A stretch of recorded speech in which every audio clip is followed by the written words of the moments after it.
Bütün bu məhvələrin bir səbəbi var, hansı ki qara peşin eşitdir. Bir davetname haradan geldi, bu məndən Edriyənə hədiyyədir.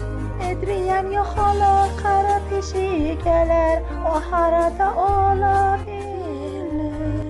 Yüreğimde şübhə var, bir ses deyər, Edriyenin yanında bir pis olmalı.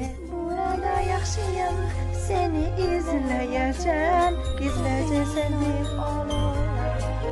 Bütün gizləmələ xeylə sevəcəm, gizləcə sevdim olansan. Əgər həqiqətləri başa düşəsən, gizləcə sevdim olansan.